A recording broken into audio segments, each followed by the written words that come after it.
허리를 조금 삐끗했을 뿐인데 병원에선 압박골절이라고 하더군요. 넘어지지도 않았는데 뼈가 부러졌다는 얘기 믿기시겠어요? 그런데 이런 일이 50대, 60대 중장년층 사이에서 심심찮게 일어납니다. 문제는 아무런 증상도 없이 뼈가 이미 텅 비어가고 있었다는 겁니다.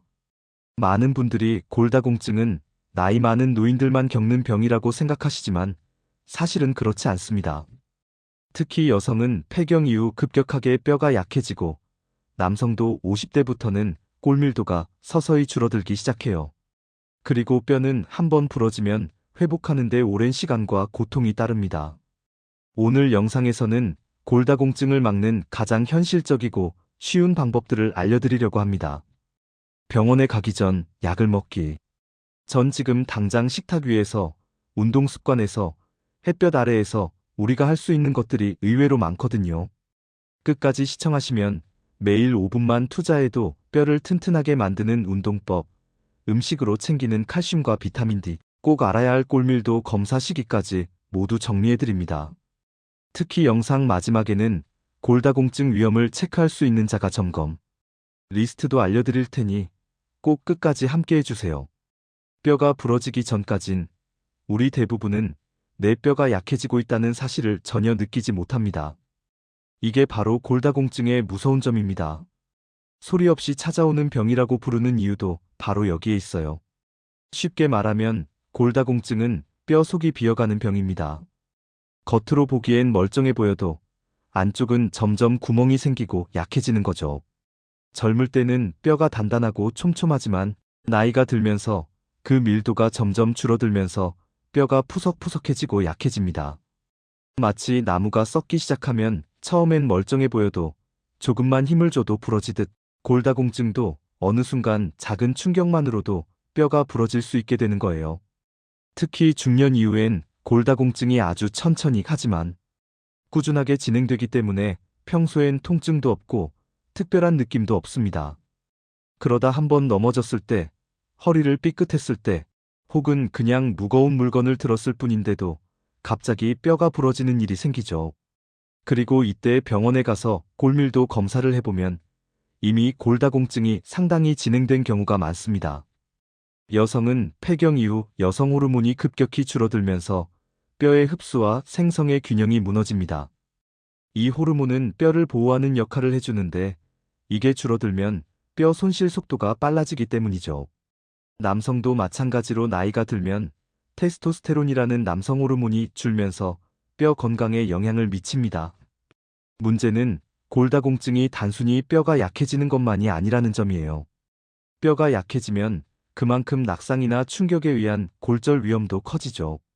고관절, 척추, 손목 같은 부위에 골절이 생기면 일상생활은 물론이고 어떤 분들은 회복 후에도 예전처럼 움직이지 못하게 되는 경우가 많습니다.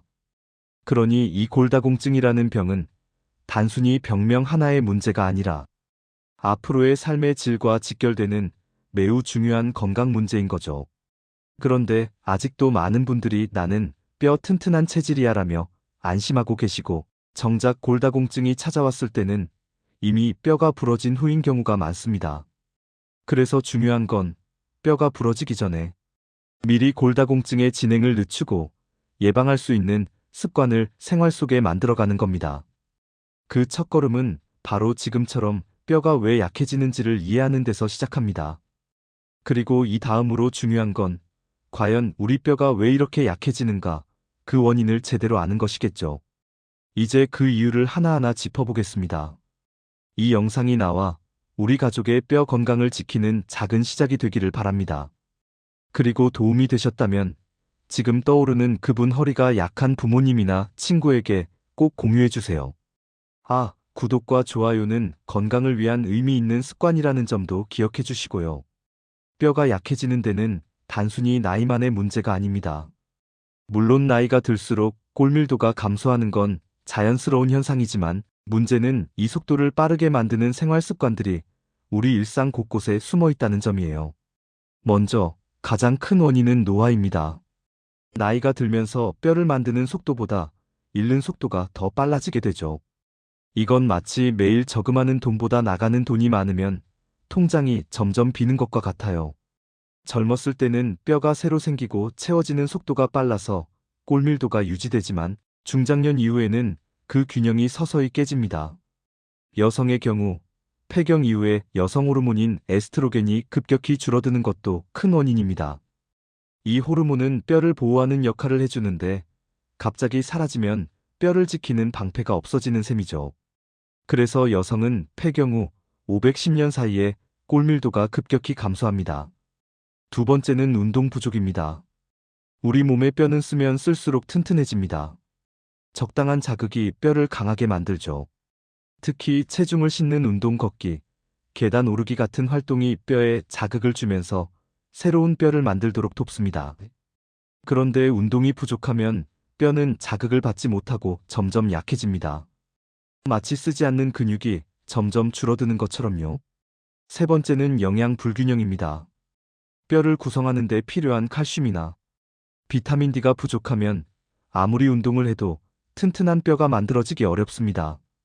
칼슘은 뼈의 재료이고 비타민 D는 그 칼슘을 뼈로 잘 흡수되게 도와주는 역할을 하죠.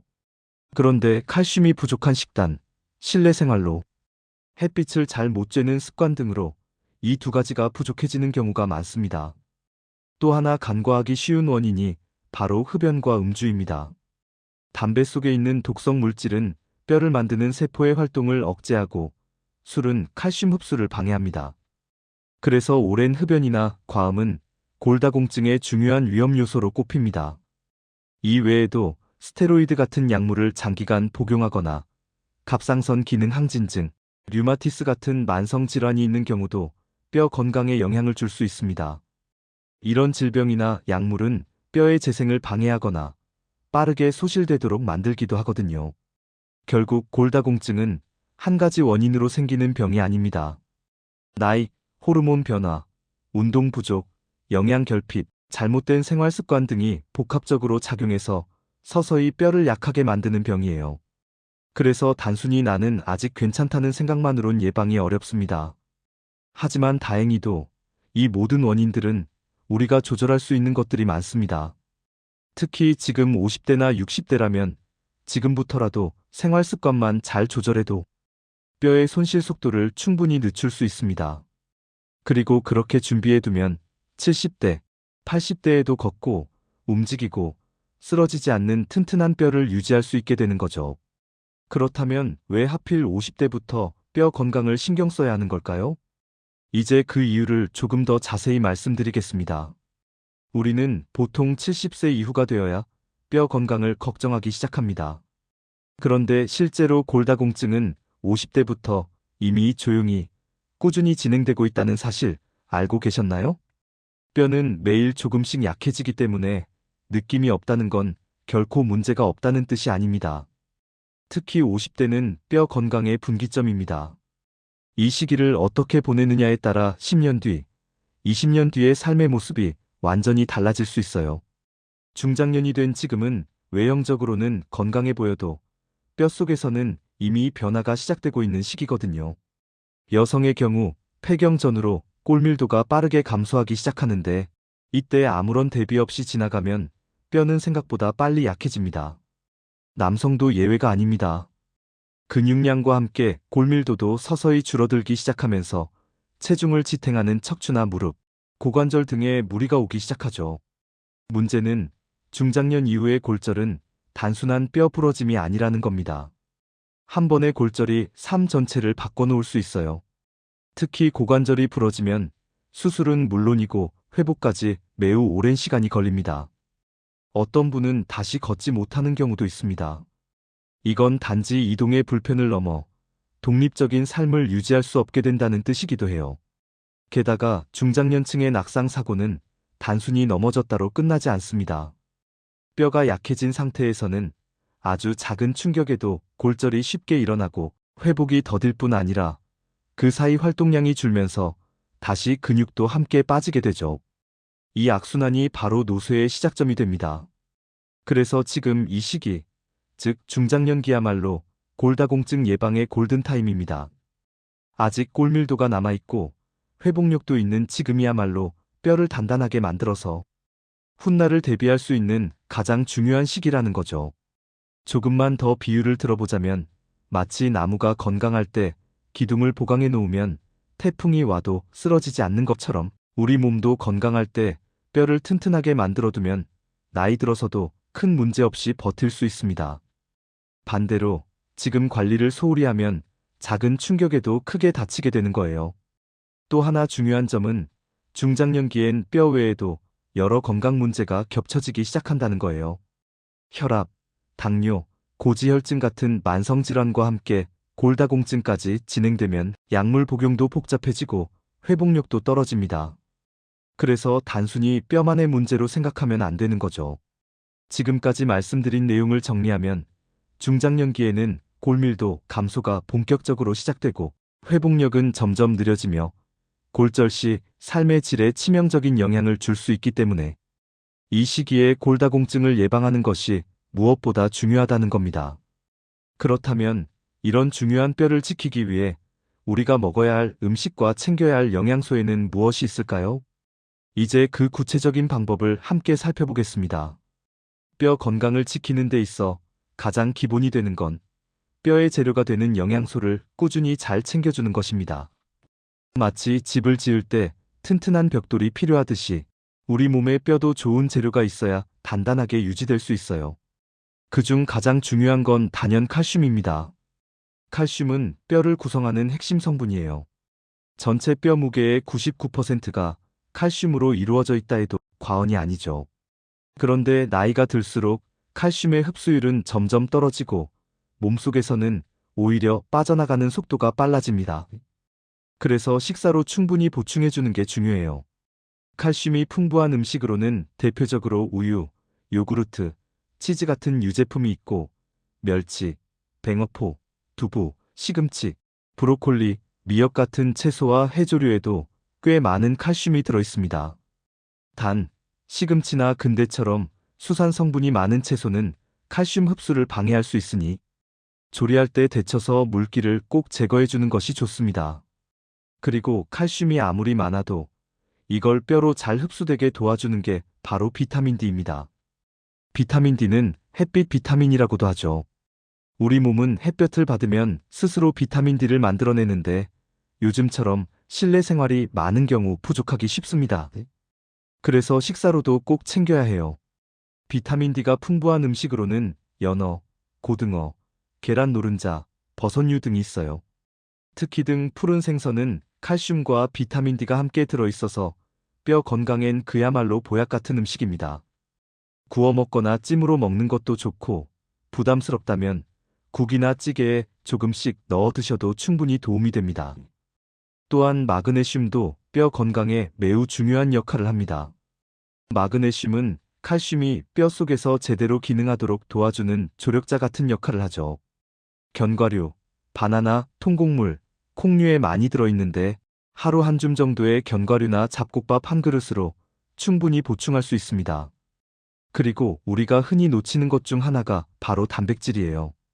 뼈는 단순히 무기질 덩어리가 아니라 그 구조를 유지하는데 단백질이 꼭 필요합니다. 특히 노화로 인해 근육과 함께 뼈도 약해지기 때문에 단백질 섭취도 병행해야 골다공증 예방에 도움이 돼요. 생선, 달걀, 두부, 닭고기처럼 소화가 잘 되는 단백질 음식을 골고루 드시는 것이 좋습니다. 하루 식단에서 이런 뼈에 좋은 영양소를 골고루 챙기기 위해선 특별한 약이나 고급 식품이 필요한 게 아닙니다. 오히려 우리 식탁에 늘 있는 평범한 음식들로도 충분히 가능합니다. 단, 중요한 건 이것들을 조금씩 자주 드시는 습관이에요. 예를 들어 아침엔 두부반모와 멸치볶음, 점심엔 시래기국과 고등어구이, 저녁엔 견과류나 바나나를 곁들인 잡곡밥. 이렇게만 구성해도 칼슘, 비타민 D, 마그네슘, 단백질까지 하루에 필요한 대부분의 뼈 건강 영양소를 자연스럽게 챙길 수 있어요. 이처럼 식사를 통해 뼈 건강을 지킬 수 있다는 건 아주 고무적인 일이죠. 그런데 뼈는 움직임을 통해 더욱 단단해진다는 사실 알고 계셨나요? 이제 먹는 것만큼 중요한 움직이는 방법, 즉 뼈를 튼튼하게 만드는 운동에 대해 이야기해 보겠습니다. 뼈는 사용하면 할수록 강해지는 신기한 기관입니다. 즉, 우리가 몸을 움직이는 만큼 뼈는 튼튼해진다는 거예요. 그래서 골다공증을 예방하려면 먹는 것도 중요하지만 반드시 운동을 병행해야 합니다. 특히 중장년층에게 맞는 적당한 자극이 있는 운동이 매우 중요하죠. 그렇다고 무거운 아령을 들거나 격한 운동을 하라는 뜻은 아닙니다. 오히려 뼈 건강에 가장 효과적인 운동은 아주 단순한 동작들입니다.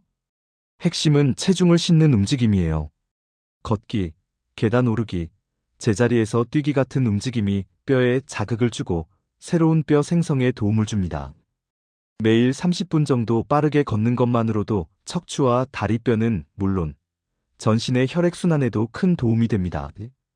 계단 오르내리기는 무릎 건강에 무리가 가지 않는 선에서 진행해야 하며 처음엔 하루에 몇 층만 오르고 점차 횟수를 늘려가는 식으로 천천히 늘리는 것이 좋아요. 균형 감각을 키우는 운동도 빼놓을 수 없습니다. 뼈가 약해지면 낙상 위험이 커지기 때문에 중심을 잘 잡는 능력을 기르는 게 중요하죠. 의자나 벽을 짚고 한 발로 서 있는 연습, 바르게 앉아서 몸통을 좌우로 천천히 돌리는 동작만으로도 중심 근육과 감각을 키울 수 있어요. 이렇게 하면 낙상 자체를 줄일 수 있기 때문에 뼈가 약해지는 시기에 매우 효과적인 방법입니다. 요즘은 실내에서 할 수 있는 유산소 운동도 많죠. 실내 자전거 타기, 실내 걷기 매트, 또는 텔레비전을 보면서 제자리 걷기를 해보세요. 무릎이 약한 분들은 수영도 추천할 만합니다. 물속에서는 체중 부담이 적으면서도 운동 효과는 높기 때문에 관절 보호와 뼈 자극을 동시에 이룰 수 있어요. 또 한 가지 중요한 건 꾸준함입니다. 뼈는 하루아침에 강해지지 않아요. 한번 운동한다고 바로 좋아지는 게 아니라 매일매일 조금씩 자극을 주는 것이 중요합니다. 하루 15분이라도 정해진 시간에 같은 동작을 반복하는 것만으로도 뼈 건강엔 큰 도움이 됩니다. 실제로 연구에 따르면 1년 이상 꾸준히 걷기 운동을 실천한 중장년 여성들이 골밀도 감소 속도가 현저히 줄어들었다는 결과도 있습니다. 중요한 건 오늘부터 시작하는 것입니다. 완벽하게 하려다 미루는 것보다 지금 자리에서 몇 걸음 걷는 것부터 시작해보세요. 그리고 운동 전후로는 반드시 스트레칭을 해주셔야 합니다. 관절과 근육을 부드럽게 만들어줘서 부상을 줄이고 운동 효과도 높일 수 있습니다. 목, 어깨, 허리, 무릎 순으로 천천히 돌리거나 펴주는 간단한 동작만으로도 충분해요. 이처럼 운동은 약보다 먼저 해야 할 골다공증 예방법 중 하나입니다. 식사를 잘 하더라도 뼈를 자극하지 않으면 단단해지기 어렵고 운동을 열심히 해도 영양이 부족하면 뼈를 만드는 재료가 부족한 셈이죠. 결국 음식과 운동은 뼈 건강의 두 바퀴라고 할 수 있습니다. 그런데 내 뼈 상태가 지금 어떤지, 혹시 이미 많이 약해진 건 아닌지 궁금하시죠? 그렇다면 골밀도 검사에 대해 꼭 알아두셔야 합니다. 이제 언제 골밀도 검사를 받아야 하는지, 또 어떤 방식으로 진행되는지 자세히 알려드리겠습니다. 우리가 건강검진에서 혈압이나 콜레스테롤 수치를 확인하듯 뼈의 건강 상태도 수치로 확인할 수 있습니다. 바로 골밀도 검사라는 걸 통해서요. 이 검사는 우리 뼈가 얼마나 단단한지를 숫자로 알려주는 검사로 골다공증 여부를 확인하는 가장 확실한 방법입니다. 그런데 많은 분들이 골밀도 검사를 나이 든 어르신들만 받는 검사라고 생각하세요. 하지만 실제로는 50세를 넘기신 분이라면 남녀 모두 검사를 한 번쯤 받아보는 게 좋습니다. 특히 여성은 폐경 후 뼈 손실이 빠르게 진행되기 때문에 폐경이 시작되었다면 바로 검사를 고려해 보셔야 해요. 또한 다음과 같은 조건에 해당된다면 더더욱 검사 시기를 앞당길 필요가 있습니다. 예를 들어 최근 12년 사이에 키가 2cm 이상 줄었다든가 허리를 자주 삐끗하거나 특별한 이유 없이 허리나 골반, 손목 같은 부위에 통증이 잦아졌다면 꼭 골밀도 검사를 받아보셔야 합니다. 이러한 변화는 뼈가 약해지고 있다는 몸의 신호일 수 있기 때문이에요. 검사 방법도 아주 간단합니다. 보통 병원에서는 이중에너지 X선 흡수 계측법이라는 장비를 사용하는데 이름은 복잡하지만 실제로는 누워서 10분 정도 가만히 있으면 끝나는 비침습 검사입니다. 통증도 없고 금식이나 준비도 필요 없어요. 허리뼈와 엉덩이뼈의 밀도를 측정해서 내 뼈가 건강한 수준인지, 골감소증인지, 골다공증인지 정확하게 확인할 수 있습니다. 그리고 중요한 점, 이 검사는 국가건강검진 항목에도 포함되어 있어서 일정 연령 이상이 되면 보험 적용을 받아 저렴하게 받을 수 있다는 겁니다. 54세 이상 여성, 70세 이상 남성은 건강보험공단의 정기검진 항목에 포함되며 추가로 골절이 있었던 병력이 있거나 골다공증 치료를 받은 적이 있다면 의사 소견에 따라 더 자주 검사가 가능합니다. 일반적으로는 12년에 한 번씩 검사를 받는 게 좋습니다. 물론 골밀도가 정상이라면 23년에 한 번으로도 충분하지만 한 번이라도 골감소라는 판정을 받았다면 매년 꾸준히 추적 검사하는 것이 중요해요. 그래야 뼈 건강 상태가 더 나빠지지 않도록 조기에 대응할 수 있으니까요. 이 검사를 통해 골다공증이 이미 진행 중이라는 걸 알게 되더라도 실망하실 필요는 없습니다. 지금부터라도 음식, 운동, 생활 습관을 바꾸면 충분히 악화를 막을 수 있어요. 또 뼈 건강에 도움이 되는 약물이나 보충제를 선택할 수 있는 기준도 생기기 때문에 뼈 건강을 지키는 출발점으로 아주 중요하죠. 골밀도 검사는 단순한 수치 확인이 아니라 앞으로의 삶의 방향을 바꾸는 중요한 계기가 될 수 있습니다. 건강검진을 미뤄두고 계셨다면 올해는 골밀도 항목을 꼭 챙겨보시는 걸 추천드립니다. 뼈는 조용히 약해지지만 우리에겐 조용히 막을 수 있는 기회가 있으니까요. 그렇다면 이제 뼈 건강을 잘 지키려는 노력을 방해하는 생활 습관엔 어떤 것들이 있을까요? 지금부터 골다공증을 부르는 습관들을 하나씩 짚어보겠습니다. 우리가 열심히 뼈에 좋은 음식을 먹고 운동도 꾸준히 하더라도 일상 속에 뼈 건강을 해치는 습관이 계속되고 있다면 그 효과는 반감될 수밖에 없습니다. 뼈는 아주 섬세한 기관이어서 좋은 자극도 잘 받아들이지만 나쁜 자극에도 민감하게 반응하거든요. 먼저 가장 흔하지만 강력한 적은 짜게 먹는 식습관입니다. 소금을 과하게 섭취하면 몸 밖으로 칼슘이 빠져나가는 양이 많아집니다. 쉽게 말해 짠 음식을 많이 먹을수록 뼈에서 칼슘이 빠져나간다는 뜻이죠. 젓갈, 국물 많은 찌개, 라면, 김치도 조심해야 합니다. 특히 국물까지 마시는 습관은 소금 섭취를 크게 늘리는 원인이니 국물은 가능하면 건더기 위주로 드시는 게 좋아요. 두 번째는 카페인 과다 섭취입니다.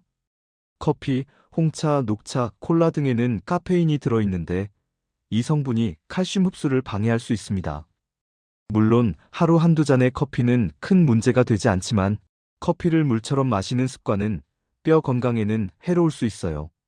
특히 우유 대신 커피를 선택하는 경우라면 칼슘 보충 기회를 놓치게 되는 셈이죠. 세 번째는 과도한 음주와 흡연입니다. 알코올은 뼈를 만드는 세포의 활동을 억제하고 흡연은 뼈의 재생을 방해할 뿐 아니라 혈류를 떨어뜨려 골절 회복도 늦춥니다. 특히 흡연은 폐 건강만 해치는 게 아니라 뼈마저도 서서히 약하게 만드는 주범 중 하나입니다.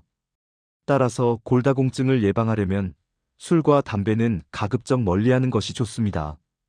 또 하나 자주 놓치는 부분이 있습니다. 바로 운동을 아예 하지 않는 습관입니다. 바쁘다는 이유로 하루 종일 앉아서 일하거나 걷는 시간보다 운전하거나 TV를 보는 시간이 많아지면 뼈는 자극을 받지 못하고 약해집니다. 특히 중장년 이후에는 근육과 뼈가 동시에 약해지기 때문에 적어도 하루 2030분 정도는 의도적으로 몸을 움직여줘야 합니다. 과도한 다이어트도 뼈 건강에 해롭습니다. 살을 빼기 위해 식사량을 급격히 줄이면 단백질과 칼슘, 비타민 D 같은 뼈에 꼭 필요한 영양소들이 부족해지고 체중이 너무 줄면 오히려 뼈에 가해지는 자극도 줄어들어 골밀도가 떨어질 수 있어요. 건강한 체중을 유지하려는 노력은 필요하지만 뼈 건강까지 생각한 균형 잡힌 식단이 중요합니다. 그리고 마지막으로 중요한 습관 하나, 햇볕을 피하는 생활입니다. 자외선 차단을 너무 철저히 하거나 실내 생활만 하는 분들이 비타민 D 부족을 겪는 경우가 많습니다. 하루에 20분 정도만이라도 햇볕을 쬐며 산책을 해보세요. 비타민 D는 칼슘 흡수에 결정적인 역할을 하는데 이게 부족하면 음식으로 아무리 칼슘을 많이 먹어도 뼈로 가지 못하고 배출되어 버립니다. 정리하자면 짜게 먹는 습관, 카페인 과다, 음주와 흡연, 운동 부족, 극단적 다이어트, 햇빛 기피 이런 생활 습관들이 모여 뼈를 조금씩 약하게 만듭니다. 이 중 하나라도 지금 내 생활에 있다면 지금부터 하나씩 고쳐나가는 것이 바로 골다공증 예방의 시작입니다. 그런데 이렇게 식사도 조절하고 운동도 시작했는데도 여전히 불안한 분들 계시죠? 나는 이런 걸로는 부족할 것 같은데 약이나 보충제를 먹어야 하나? 하고 고민되실 겁니다. 자, 이제 그런 분들을 위한 약과 보충제 꼭 필요할까? 에 대해 알아보겠습니다. 많은 분들이 골다공증을 예방하거나 치료하려 할 때 가장 먼저 떠올리는 게 약입니다. 또는 칼슘이나 비타민 보충제를 챙겨야 하나 고민도 많으시죠. 그런데 이 약물과 보충제는 마치 양날의 검과 같습니다. 잘 쓰면 든든한 지원군이 되지만 무작정 복용하면 오히려 해가 될 수 있거든요. 먼저 골다공증 치료약은 골밀도 검사 결과에서 이미 뼈 손실이 심각하게 진행된 경우에 처방됩니다. 이 약들은 뼈가 더 이상 약해지지 않도록 억제하거나 새로운 뼈 생성을 도와주는 역할을 합니다. 종류도 다양한데 알약 형태, 주사제, 월 1회, 혹은 6개월에 1번 맞는 것 등 환자의 상태에 따라 다르게 선택되죠. 하지만 이 약들은 의사의 진단과 처방이 꼭 필요합니다. 왜냐하면 일부 약물은 위장장애나 턱뼈 괴사 같은 드물지만 심각한 부작용이 발생할 수 있기 때문이에요. 그래서 약은 이미 골다공증이 진행된 상태에서 전문의의 판단 하에 복용하는 것이 원칙입니다. 그렇다면 뼈가 약해지기 전에 혹은 예방 차원에서 먹는 보충제는 어떨까요? 이건 일상 식사만으로 충분한 영양을 챙기기 어렵거나 골밀도가 감소하기 시작한 분들에게 도움이 될 수 있습니다. 특히 칼슘과 비타민 D 보충제는 골다공증 예방에 가장 기본이 되는 제품이죠. 칼슘 보충제는 하루 50만 600mg 정도로 시작하는 것이 일반적이고 2번으로 나눠서 먹는 게 흡수율을 높이는 데 유리합니다. 그러나 하루 1000mg를 넘지 않도록 조심해야 합니다. 너무 많이 복용하면 오히려 신장 결석 같은 문제가 생길 수 있거든요. 그리고 반드시 함께 챙겨야 할 것이 바로 비타민 D입니다. 칼슘 보충만으로는 부족하고 이 영양소가 뼈로 가는 길을 열어주는 역할을 하니까요. 비타민 D는 보통 하루 8010 IU 국제단위 정도가 적당하며 혈중 농도에 따라 의사가 고용량으로 처방하기도 합니다. 보충제를 고를 땐 약국용 건강기능식품인지 단순한 일반 식품인지 꼭 확인해야 해요. 그리고 무엇보다 내 몸 상태를 먼저 알고 시작하는 것이 중요합니다. 아무 증상 없이 무작정 먹는 건 효과도 없고 오히려 다른 건강 문제를 일으킬 수도 있어요. 한편 보충제를 오래 복용해도 골밀도가 개선되지 않는 분들도 있습니다. 이럴 땐 약물 치료가 필요한 상황일 수 있으니 정기적인 골밀도 검진을 병행하면서 판단해야 합니다. 그리고 요즘은 복합 기능성 제품도 많죠.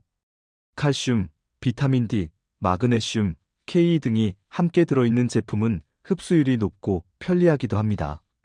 하지만 한 번에 많은 성분이 들어있다는 이유만으로 선택하기보다는 내가 부족한 영양소가 무엇인지 먼저 확인하고 선택하는 게 더 현명합니다. 마지막으로 중요한 건 약이나 보충제에 의존하는 것이 아니라는 점입니다. 약은 치료의 보조수단이고 보충제는 식사로 부족한 부분을 채워주는 도구일 뿐이에요. 가장 중요한 건 식사와 운동, 그리고 꾸준한 생활 습관입니다. 그러니 무조건 먹어야 하나요? 보다 나는 지금 어떤 상태일까? 내게 진짜 필요한 건 무엇일까? 라는 질문을 먼저 던져보세요. 그게 뼈 건강을 지키는 첫 번째 기준입니다. 이제 그동안 말씀드린 내용들을 실제 생활 속에서 어떻게 단계적으로 실천해 볼 수 있을지 정리해 드릴게요. 영상 마지막 페이지에서는 가장 중요한 핵심 요약과 함께 오늘부터 바로 시작할 수 있는 실천 가이드를 준비했습니다. 지금까지의 내용을 함께 정리해 볼까요? 골다공증은 단순히 뼈만의 문제가 아닙니다. 삶의 질, 이동 능력, 독립적인 생활을 유지할 수 있는지와 직결되는 아주 중요한 건강 요소입니다. 특히 중장년 시기에는 이미 뼈 손실이 시작되고 있기 때문에 아직 괜찮다는 생각보다 지금부터 준비하자는 자세가 필요해요. 뼈를 지키는 첫걸음은 매일 먹는 식사에서 시작됩니다. 칼슘과 비타민 D, 마그네슘, 단백질을 고루 포함한 균형 잡힌 식단. 여기에 햇빛을 쬐는 산책과 가벼운 걷기 운동을 더하면 뼈는 우리가 생각하는 것보다 훨씬 튼튼하게 유지될 수 있어요. 골밀도 검사를 통해 내 뼈 상태를 정확히 확인하고 필요하다면 보충제나 치료약의 도움을 받는 것도 현명한 선택입니다. 중요한 건 그 모든 선택이 알고 하는 것이어야 한다는 점입니다. 지금부터 실천할 수 있는 간단한 행동을 단계별로 알려드릴게요. 첫 번째 단계, 오늘 바로 할 수 있는 것들. 아침 식사에 두부나 멸치, 달걀을 한 가지라도 추가해 보세요. 점심시간 10분, 햇빛 쬐며 가볍게 걸어보세요. 커피 양을 줄이고 물 마시는 횟수를 조금 늘려보세요. 두 번째 단계, 일주일 단위 실천. 식단에 뼈 건강 식재료 3가지를 넣는 계획을 세워보세요. 매일 정해진 시간에 스트레칭과 균형 운동을 5분씩 실천하세요. 골밀도 검사를 받을 병원을 알아보고 예약을 시도해보세요. 세 번째 단계, 한 달 실천 목표. 과도한 짠 음식 섭취를 줄이고 자연식 위주로 바꿔보세요. 체중을 체크하고 너무 무리한 다이어트를 삼가며 건강한 범위 유지하기. 보충제나 약물 복용이 필요한지 의사와 상담해보세요. 이 모든 것이 어려우시다면 한 가지라도 시작해보세요. 중요한 건 한 번에 다 하자가 아니라 지금부터 하나씩 바꿔보자는 마음입니다. 작은 습관이 모여 큰 변화를 만들어내고 그것이 바로 뼈 건강을 지키는 가장 현실적인 방법입니다. 혹시 지금 이 영상을 보시는 분 중에도 이미 너무 늦은 것 아닐까? 라는 생각을 하신 분이 계실지도 모릅니다. 하지만 절대 늦지 않았습니다. 뼈는 지금도 당신이 어떤 선택을 하느냐에 따라 회복과 변화의 가능성을 열어두고 있습니다. 실제로 60대 초반에 골감소증 진단을 받고 운동과 식사 관리를 시작한 한 분은 1년 만에 골밀도 수치가 호전된 것은 물론 계단을 오르내릴 때 무릎 통증도 줄었다고 말씀하셨어요. 우리가 지금 시작하는 이유는 단순히 수치를 높이기 위해서가 아니라 더 자유롭고 건강한 삶을 이어가기 위해서입니다. 이 영상이 그 시작이 되기를 바랍니다. 그리고 혹시 가족 중에, 친구 중에 요즘 자주 넘어지거나 허리가 약해졌다는 분이 계신다면 이 영상이 꼭 필요하실 거예요. 건강은 나 혼자만의 문제가 아니니까요. 도움이 되셨다면 좋아요와 구독으로 함께 해주세요. 그리고 이 영상을 뼈 건강이 걱정되는 바로 그분께 공유해 주신다면 그분의 삶에도 작은 희망이 될 수 있습니다. 당신의 뼈, 지금부터 단단하게 지켜드릴게요. 고맙습니다.